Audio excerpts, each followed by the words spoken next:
Hello, and thank you for taking the time to listen to this pre-recorded presentation for the scoping hearings on the Mid-Atlantic Fishery Management Council's Black Sea Bass Commercial State Allocation Amendment.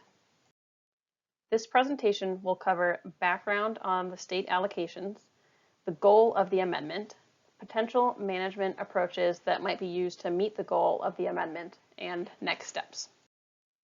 Black sea bass are jointly managed by the Mid-Atlantic Fishery Management Council, also known as the Council, in federal waters, the Atlantic States Marine Fisheries Commission, also known as the Commission, and member states in state waters, and NOAA Fisheries serves as the federal implementation and enforcement agency. Black sea bass are managed as one stock from Maine through Cape Hatteras, North Carolina. The commercial fishery is managed with an annual commercial quota which defines the total allowable level of commercial landings per year. The commercial quota is managed a bit differently under the Council's version of the Fishery Management Plan, or FMP, compared to the Commission's version of the FMP. So under the Council's Fishery Management Plan, the coastwide quota is managed on a coastwide basis. So in this case, coastwide means Maine through Cape Hatteras. Under the Commission's FMP, the coastwide quota is divided up among states based on the allocations shown on this slide. So although these allocations are currently only included in the Commission's Fishery Management Plan, the Council was very closely involved in their development. These allocations were developed through Joint Amendment 13. This was a joint action between both the Council and the Commission. At the time that they were approved in 2002, both the Council and the Commission expressed a preference for state allocations that were included in both of their fishery management plans. However, there were concerns about the ability to effectively monitor state quotas at the federal level, given the monitoring system at the time and the low quotas at the time. For this reason, both groups agreed that the allocations should only be included in the Commission's Fishery Management Plan. It is worth noting that the concerns about low quotas and monitoring challenges at the federal level are no longer relevant given changes in the monitoring system since that time. These allocations were loosely based on landings data from 1980 through 2001, and as I said, they were approved in 2002, and they have never been modified. So why are the Council and Commission considering changes to these allocations? Well, based on the current allocations, 33% of the coastwide quota is allocated to Maine through New York, which are sometimes referred to as the northern states, and 67% is allocated to New Jersey through North Carolina, which are sometimes referred to as the southern states. So since these allocations were first approved in 2002, there have been some changes in abundance and distribution of the stock. This figure on the screen here is from the stock assessment, and it shows spawning stock biomass in millions of pounds. It shows that biomass in the northern region has greatly increased since 2002 when the allocations were first approved, while the biomass in the southern region has not greatly changed. Although the state allocations were never based on distribution of the stock, some northern states have noted that changes in availability and distribution have made it increasingly difficult to constrain landings to their current allocations. In response to these concerns, the Council and Commission initiated a joint management action. This is the current draft goal statement for the amendment. So the first part of the goal is to consider adjusting the current commercial black sea bass allocations using current distribution and abundance as one of several adjustment factors to achieve more balanced access to the resource. These adjustment factors will be identified as the development process moves forward. The second component of the goal statement is to consider whether the state allocations should continue to be managed only under the Commission's Fishery Management Plan, or whether they should be managed under both the Commission and Council Fishery Management Plans. Next, I will summarize some potential management approaches that could be used to address the goal of this amendment. And I want you to keep in mind that the Council and the Commission have not yet approved any potential management approaches for inclusion in this action. All of the examples that I will show are based on input from the Working Group and Plan Development Team. The Council and Commission are expected to approve a final range of alternatives later this summer, so this scoping period is one of your best opportunities to weigh in on potential management approaches before they finalize the range of alternatives that will be included in the action. These are the categories of management approaches that are currently under consideration, And as I previously said, none of these have been officially approved for inclusion in this action. These are just examples developed by the Working Group and Plan Development Team. And I'll walk through each of these and describe them in a little bit more detail. And you can read more about them in the scoping document, which is available on the Council's website. So the first potential management approach is to take no action. We know that this amendment will consider a no action alternative because all Council actions are required to consider a no action alternative. So in this case, that would mean that there's no changes made to the allocation system. So the first potential management approach that could be used to meet the goal statement of this amendment is to increase Connecticut's allocation either as a standalone option, meaning it's the only change that's made, or prior to applying other approaches. So as you can see on the table on the screen here, which shows the current allocations, Connecticut's allocation is currently 1%, which is lower than all other states except for Maine and New Hampshire.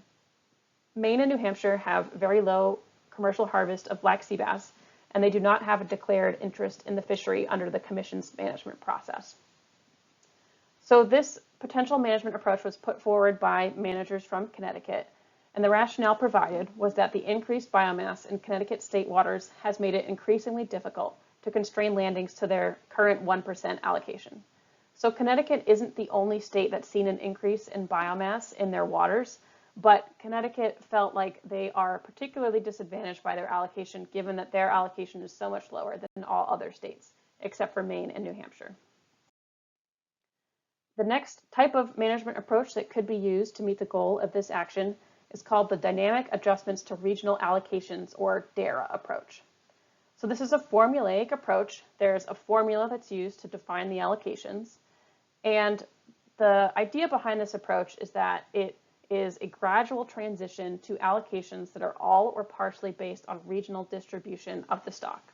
So you define a transition period during which that transition occurs. And after that transition is complete, then there's some component of the allocations that are based on distribution of the stock. And that component of the allocation would continue to be updated on a regular basis every time we get new distribution information from a stock assessment, for example. So the plan development team has been working on further refining this approach to provide to the council and board as alternatives to consider. So the way the plan development team has talked about it, they talk about it as if there's a bunch of dials that can be turned in this formula that can provide a lot of flexibility to managers in terms of how they want this approach to be carried out. So for example, managers have the ability to define the length of the transition period. They can also define how frequently the allocations are adjusted, both during the transition period and after the transition period. So for example, are the allocations adjusted every year, every other year, or at a different frequency? They can also put constraints on how much the allocations can change per adjustment. So for example, once you have some component of your allocation that's based on distribution information, if there's a big change in distribution, you could constrain how much that impacts the allocations. And also managers would define the relative importance of the historical allocations compared to the distribution information, both during and after the transition period. The next type of management approach that might be considered is called a trigger approach. So under this approach, there's a trigger value that's defined in pounds, and all quota up to and including that predefined trigger amount would be distributed according to the initial allocations. And if there's any surplus quota above that trigger amount, that surplus would be distributed in a different way. And there's a number of different ways that you could distribute it. So for example, it could be distributed evenly among the states, or it could be distributed in a way that accounts for regional biomass distribution.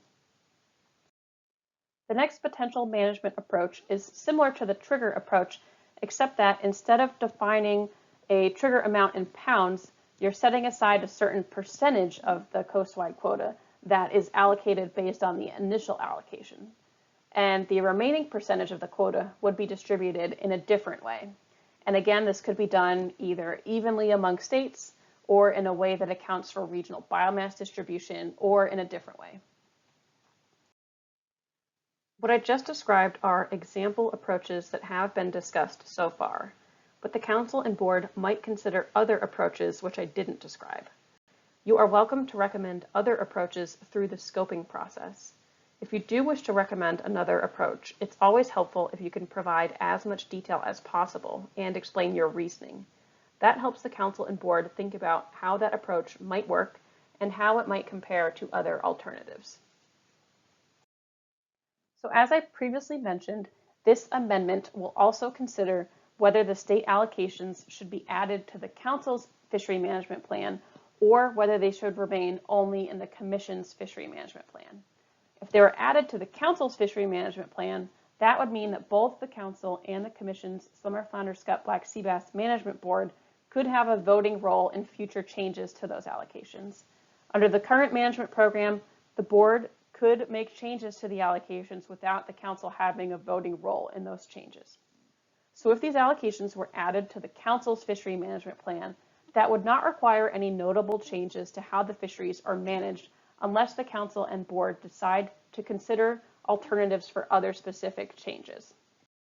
One issue related to federal management of the commercial quota, which could be considered through this action, relates to federal closures. Under the current management program, the commercial fishery can be closed for all federally permitted dealers and vessels if the coastwide quota is projected to be exceeded prior to the end of the year. I want to emphasize that this has not occurred to date. However, if it were to occur, it would impact all states, including those that have not fully harvested their allocations. So, if a few states exceed their allocations and cause the coastwide quota to be exceeded prior to the end of the year, this would trigger a closure for federally permitted vessels and dealers in all states. Some stakeholders have expressed concern about this possibility. For example, some states use an individual transferable quota, or ITQ system. ITQ holders like to have the ability to harvest their quota at any time during the year. Sometimes ITQ holders will hold on to some of their quota until late in the year for market reasons, but that can be risky because a federal in-season closure could prevent them from harvesting their full ITQ if they have a federal permit. This aspect of the management system would not change if the state allocations are added to the Council's fishery management plan. However, the Council and Board could add additional alternatives to this amendment to consider different ways to address this concern. We would like input through scoping on whether and how this issue should be addressed through this amendment. So when you're thinking about how to provide comments on the examples that I just discussed, these are some questions that you could keep in mind. So first of all, should the allocations change at all? If so, how should they change? How frequently should they change? Should the change be made through a gradual transition? And if so, what's the appropriate timeline for the transition? Should the allocations be based at least in part on distribution of the stock? And if so, what's the appropriate relative importance of distribution information compared to the historical allocations? And should any other changes to federal management, so for example that in-season closure issue, be considered if the allocations are added to the Council's FMP? And I want to briefly touch on next steps for this action. So we're currently in the scoping process, which will last through the end of May. And then later this summer, the Council and the Board are planning to review scoping comments and additional input from the plan development team before they approve a range of alternatives to include in this action. And then after they've made that decision, then we'll be able to have another round of public information gathering later this year. And then it's anticipated that around December of 2020, the Council and Board will consider all that public input and choose their preferred alternatives for implementation. And then after that, there'll be a rulemaking period. So there's a number of different ways that you can use to provide comments on this action. We've scheduled 2 webinar scoping hearings. One's on May 11th and the other's on May 14th. You can find more information about those webinars, including how to connect and the specific times, on the Council's website. During those hearings, I'll give this presentation again, and then you'll have the opportunity to ask questions and provide comments during those hearings. You can also provide written comments using the online form that's linked here. You can email me written comments. That's my email address on the screen. You can send hard copies of written comments to the address on the screen here, and you can also fax them to the number on the screen here. All comments must be received by midnight on May 31st. So you have through the end of the month of May to provide your scoping comments. If you want additional information on this amendment, you can see the website listed on the screen here, or you can contact me. My name is Julia Beatty. My email address and phone number are listed on the screen. And I want to thank you for taking the time to watch this presentation and provide comments on this action.